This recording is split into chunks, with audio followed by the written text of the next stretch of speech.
वालेकुम प्यारे बच्चों।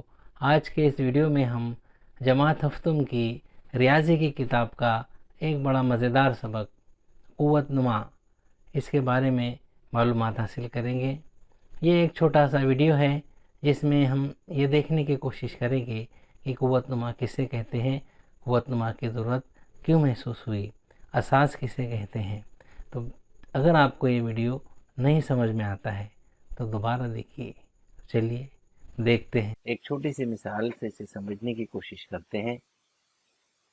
5 लड़कों में हर एक को अगर 3 बयाज़ें तकसीम की गईं तो कुल कितनी बयाज़ें तकसीम हुई।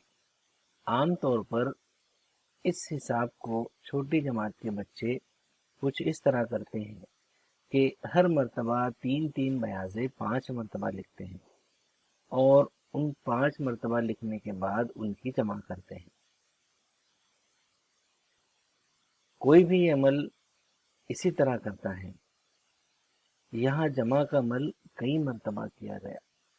अब इस कई मर्तबा जमा के अमल को करने का एक दूसरा आसान तरीका हमने ये देखा था कि एक ही अदद की कई मर्तबा जमा को हम ज़र्ब की सूरत में लिखते हैं। जैसे मिसाल के तौर पर यहाँ 3 जमा 3 जमा 3 जमा 3, इन सब की जमा 15। इसको हम ज़र्ब की सूरत में ऐसे लिखते हैं कि 3 का कितनी मर्तबा ज़र्ब किया गया, वो 3 का 5 मर्तबा जमा की गई तो 3 को 5 से ज़र्ब करते हैं। 3 का पहाड़ा 5 तक पढ़ते हैं, 3 5 15, तो कुल 15 बयाज़ें तकसीम हुई। ये जो इतना बड़ा अमल था यहाँ पर, उसको मुख्तसर में हमने यहाँ ज़र्ब की सूरत में देखा था।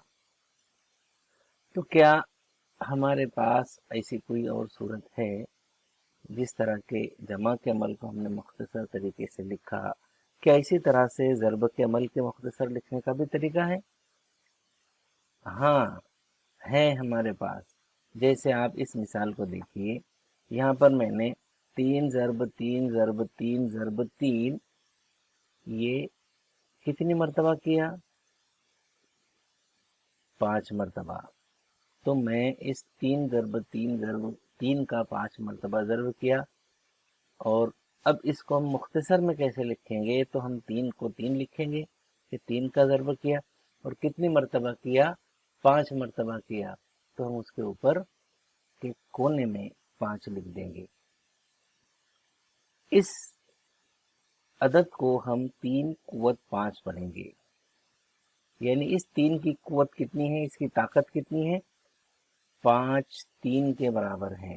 ये सिर्फ एक 3 नहीं है, ये 5 3 है। इसे हम क़ुव्वत नुमाई अदद कहते हैं। इस 3 क़ुव्वत 5 या इस तरह के किसी भी अदद को, जैसे यहाँ मैं लिखूँ 4 क़ुव्वत 7, तो इस अदद को क़ुव्वत नुमाई अदद कहते हैं।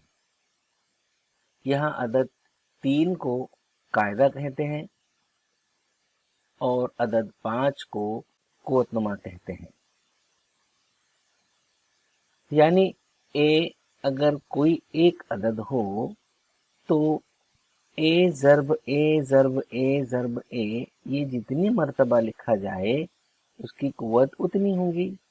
यहाँ ए m मर्तबा लिखा गया, फ़र्ज़ करो कि इसे m मर्तबा लिखा गया, तो यहाँ a की क़ुव्वत m होगी। और एक मिसाल से हम इसे समझते हैं कि यहाँ पर मैंने जो अदद लिखा वो 4 क़ुव्वत 3 लिखा, यानी इसका मतलब ये है कि 4 का 3 मर्तबा ज़र्ब।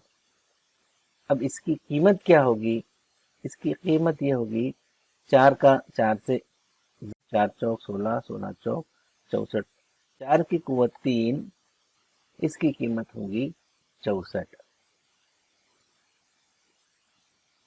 इसे अच्छी तरह से ध्यान में रखो कि किसी भी अदद का बार बार ज़र्ब किया जाए तो उसे मुख्तसर में क़ुव्वत की सूरत में लिखते हैं और उसके ऊपर उसकी क़ुव्वत, उसकी ताकत लिखी जाती है कि वो कितनी मर्तबा है, उसे हम क़ुव्वत नुमा कहते हैं।